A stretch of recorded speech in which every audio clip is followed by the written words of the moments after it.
We're the observer of what somebody did. Well, why don't we be the observer of what we're doing? And then choose what takes us to love, what takes us to happiness. Problem is that means responsibility. And we don't want to take responsibility. We'd rather blame somebody else. And it's tough. But just being the observer. And when you're going through those tough times, set those boundaries, 5 minutes a day, 2 minutes a day, and just be the observer of the environment, of your thoughts, be the observer of the environment of your body, be the observer of the environment of what you can hear, be the observer. And then make one change to that observation.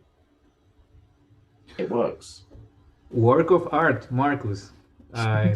It resonated with me. You know, from the start, from the story, I was as a hobby, I was a surfist. Surf has been always been, and yeah, indeed, you know, that side of it in everything in life, we forget sometimes the passion of the fun reason of why we do what we do, why we love what we're doing. Well, if you surf, as we say, if you surf, what you look for is flow.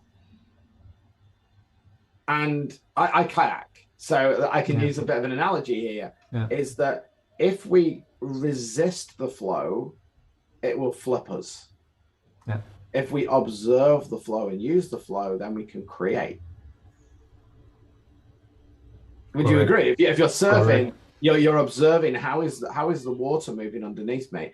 How can I move the board if I become the observer of the wave, the observer of the movement? If I can be the observer, time slows down, right? When you first start, you're more worried about drowning and falling off. But as soon as you can be one with the wave and you're in flow, you become the observer of the experience. It's like time stands still. You know, this is why I love hypnosis, because we go into hypnosis every single day. When we're in flow, flow is hypnosis. Meditation is hypnosis. Observation is hypnosis.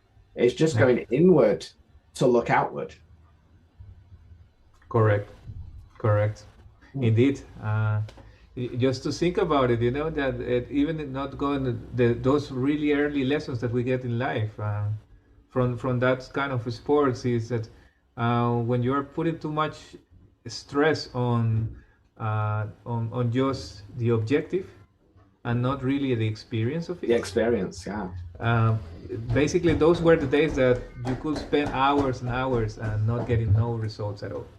Yeah, and I think that the reason for that is, I think the reason why society does that is the fact that slavery has not gone away. We become slave to somebody else's systems. And it's, you know, we want to be part of communities. We want to be part of that higher purpose. And I think that's the thing that we want, is that we don't want all of this stuff. What we want is purpose and meaning. We want love, we want freedom, we want peace. And those words, you know, when clients say to me, you know, I'd love more confidence. I go, what does confidence look like to you?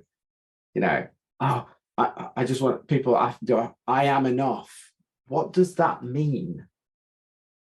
I am enough because I am observing this because it's probably one of the most powerful, because it's just another word for why, right? Why am I doing this? Because. So whatever comes after because must always lead you to love, must always lead you to happiness, must always lead you to a feeling of belonging and purpose. So going back to your original question, when you talked about what is the advice that you would give to coaches, I would say you're doing this because. And is it the ego that's driving that, or is it love? Correct. Beautiful. So Marcus, now that we, let me say that I'm going to reflect on the questions, because I will from every experience that we have with Growth Hacks Live experience, we learn a lot. I even changed the name of the segment because of it was called before Growth Hacks Live. Because it's recorded, we decided to change it to Growth Hacks Experience after a lesson that I got. And I would like to also rephrase on the questions that we set on the what would you stop? I think actually indeed what you when you mention is that it's not focusing on what is stop or not or what's bad or not. But it's what did you learn from that lesson? Yeah.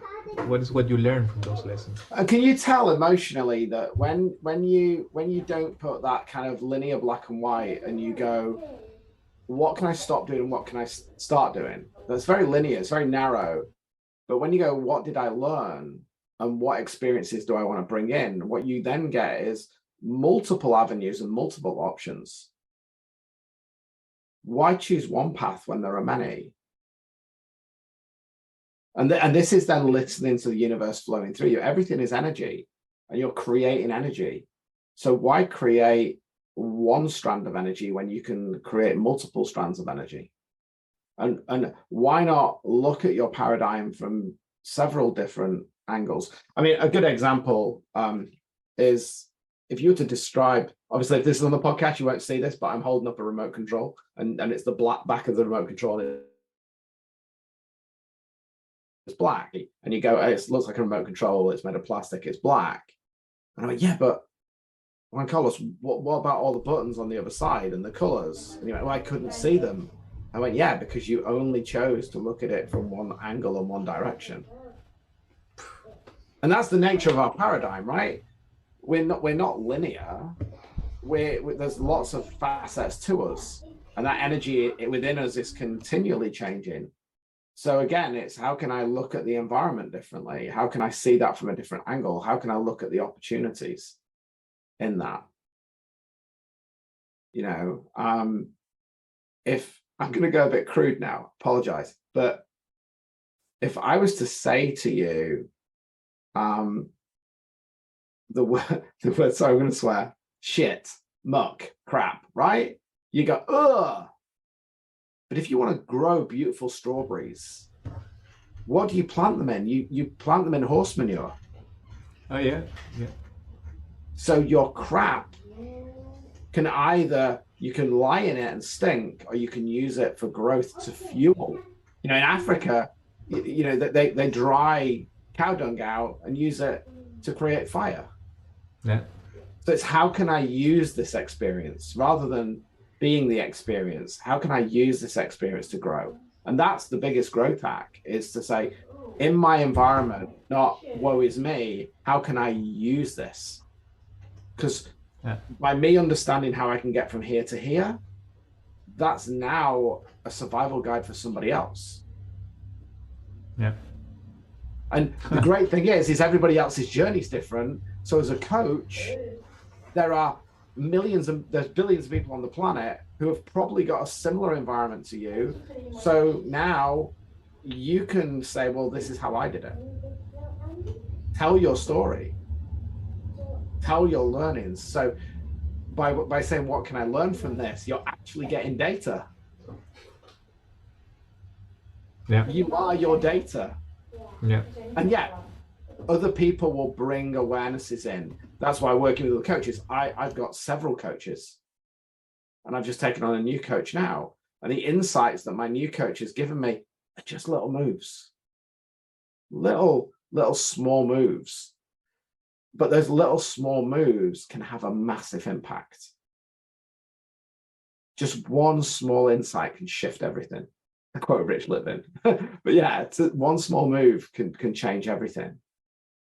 So don't worry about the big moves. Just focus on the small moves that are moving you to that consistency, and anchor into your why. Why am I here? Why do I want to? And don't worry, that imposter syndrome is going to kick in. You know, it is good. If the imposter syndrome's kicking in, then you're in the right environment for growth. If you're comfortable, you're not growing. So embrace the suck, as Nita would say. Oof, oof, oof. There you go, viewers. If you have followed every single detail, you just got coached by Marcus, like me. I just got coached by Marcus. That's beautiful, man. And I'm not saying I'm right, but I'm not saying I'm right. By the way, what I'd like to say is that's my journey and then my learnings. When I went into that and said, "What can I learn?" So please don't take that is right. I'm just saying that is what I've found works for me and my clients. Yeah. And take Yeah. these little bits. All these coaches that we look at, your Tony Robbins, your Vishen, your Rich Litvin, Richard Branson, all these people, we look at them Yeah. as gurus. They're not gurus. All they've done is they've lent into that discomfort and gone, what can I learn? And take a bit from here and a bit from here and a bit from here. And then they just created their own, Perspective. their own perspective. And that's all they Yeah. are. So borrow those perspectives and then put them all together and create something new. That's the beauty of this. Beautiful. Yeah. So I'm doing something similar. If I may ask, then actually, so for the last question that we have today, Marcus. So with Inspiral Growth, we're building or focus in value, the value hacking of what we call the value coaching for the companies that we work with. There is now this big sense and this big urge of everything that is happening with AI in the world. How do you see the situation between AI and people? I love AI. I love AI. How's reacting? How is your reaction? I love it. It's amazing. Okay. I'm going to use one of Marissa Peer's phrases. The mind loves the familiar and hates the unfamiliar. So I've got a bit of a tech background. Okay. And you can go back in history. So if we don't look at history, then we repeat the same mistakes. But when computers started coming out, there were lots of people that were using typewriters and ink. Okay. And they're going, these new computers, they're going to take over the world. It's going to be world domination and everybody's going to die. Never happened. We just became more efficient and we could have more fun. When Henry Ford made the car, when we started to have cars, everybody was driving horses and carriages, was going, don't have these horses and carriages, they're going to ruin the world. Da, da, da, da, da. People still have horses and carriages and they have it for fun. What if AI could reduce the amount of work you could do so you can spend more time having fun? What if AI can help you create value more so you can have more fun? So let me give you an example of how I used AI yesterday with one of my clients. Perfect. So I kind of specialize in anxiety and PTSD and overwhelm and all that sort of stuff. That's what I started out with. That's what I specialize in, but it's not something that I advertise anymore because mine is about having better days. I don't like labels. But this particular client is having a bit of trouble at the moment with her son, who has been given the label of ADHD and possibly autism. Now, I have given her some information of a good friend of mine who specializes in this. She's brilliant. It's not my zone of genius. But I thought, let's ask ChatGPT. And I just went to ChatGPT and she described the environment that he was creating and that she was experiencing. So I said, ChatGPT, if somebody was experiencing this from their child and then created all of this, create me some small actionable steps that they could take to help make that child feel more supported and loved. So I said to ChatGPT, and it gave me this amazing thing. As I read it back, all seems obvious. And if I was coaching it, that's probably what I'd say. But I needed to be the observer of what ChatGPT had told me. So I just sent that to her and said, here's a few pointers that maybe you want to consider. Here's maybe a few pointers where you look at that problem from a slightly different angle. Now, I could have spent hours and hours researching that for her. She's not paying for that. I want to add value to my clients. I want to add value to my clients quickly. If I can use a tool that will allow me to get as much information as possible, then I will. So it's not that AI is bad. When you think about it, the conversation isn't about AI being bad. It's what if bad people use AI? But here's the way I look at it. Let's say, for example, there's global domination and people take over using AI and hacking bank accounts and stuff like that. Would I be happy leaving the world and going into a forest, living in a log cabin next to a lake and having a hunter-gatherer experience. Is that something that I could do? Yes. So I don't need to fear AI because nature is already provides everything that we need. So for me, AI is a tool. I'm not going to focus on what AI could do in a negative way. I'm going to focus on what AI can do for me and my clients and the world in a positive way. What if we can use AI models to run data through an analysis and models of how we can beat cancer? What if we can use AI to create new products that are going to create people having better lives? What if we can use AI to create amazing experiences? It's just energy. And as Bob Proctor would say, energy moves from form, through form, and into form. And that's the flow of life. It always has been. It's just a new evolution of humanity. But as I say, the mind loves the familiar and hates the unfamiliar. And if we don't allow that energy to flow through and take responsibility, notice the conversation is not about self. It's not about what is my environmental thoughts around that. It's these people are doing this. You can't control it. Don't focus on what you can't control. Focus on what you can control and say, hey, this AI thing's come out. How can I use that to expand love? How can I use that to expand purpose? How can I use that to create a better human experience? Why not focus on what you can do rather than what you can't? That's the way I look at it. Super indeed. I love it. And just to put it in perspective of what it makes me think about a situation that is happening right here, right now. Maybe you can hear from the back actually. So my kid, my family is behind me, and to the audience, I just want to share this situation. Just exactly like Marcus said, and it made me reflect on the fact of what we spoke earlier, that if we decide on only have two ways, stop or go, or yes or no, good or bad, we limit the possibilities. This is something that in reality I enjoy at this moment when I change that, because the ability of understanding that I could work, that I could do follow my why from anywhere in the world, from any location in the world, and have the time to enjoy some beautiful mornings close to my family.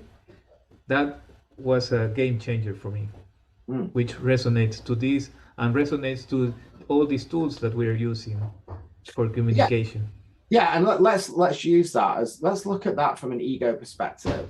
If people are listening to this, let's look at some judgments. So I call it the four thieves of happiness: judgment, shame, guilt, and validation. Right. So validation and judgment are there. So we've got that noise going back in the background, and people go, "Oh my God, I'm listening to that noise, and that's really annoying," and all the rest of it. Okay, great. But we can look at that from a positive point of view and go, do you know what? Juan Carlos is not trying to be perfect with this podcast. We can say he's there with his family and his family are doing their thing. And he's choosing love. We're going to choose love now at that situation and go, what that shows is that you're a human and you have a family. And what a beautiful thing that is. And those children in the background, and they're screaming, they're shouting, right? And they're doing what kids do. And we could turn around and go, shut up, I'm trying to do this podcast, and shut up, I'm trying to do this. So what are we teaching them? We're teaching them to say, you're not choosing love, you're not choosing fun, you've got to conform. Is that right? Where did that come from? Where did that rule come from? And yes, it's nice to be in silence. And I know you've muted that background noise, but actually isn't what we're experiencing the flow of life that it's not perfect?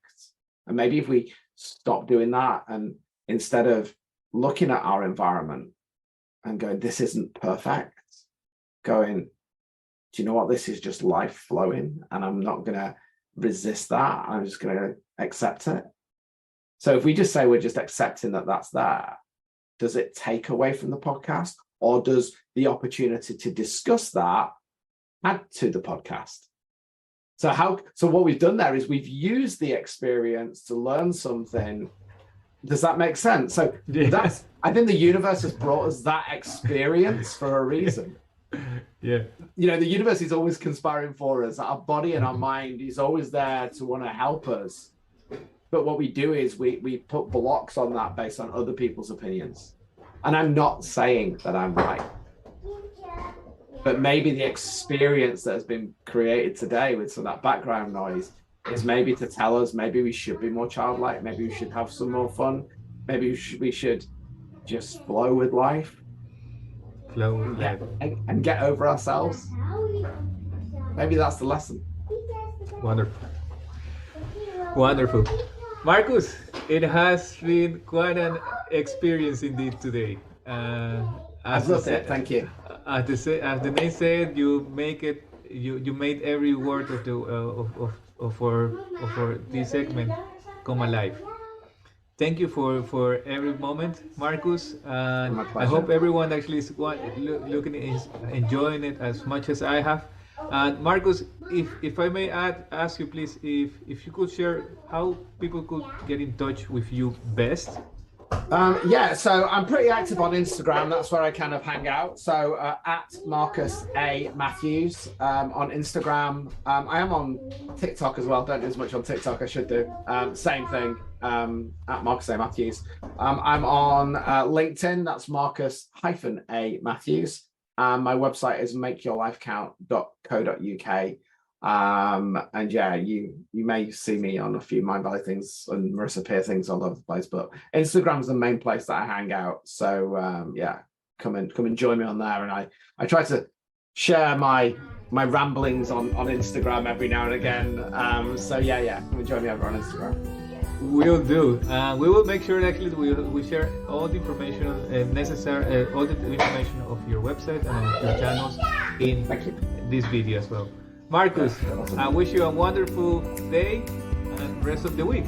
I will have an amazing rest of the week. I'm off to Italy next week, so I can't wait. So yeah, thank you, Carlos. It's been amazing. Enjoy.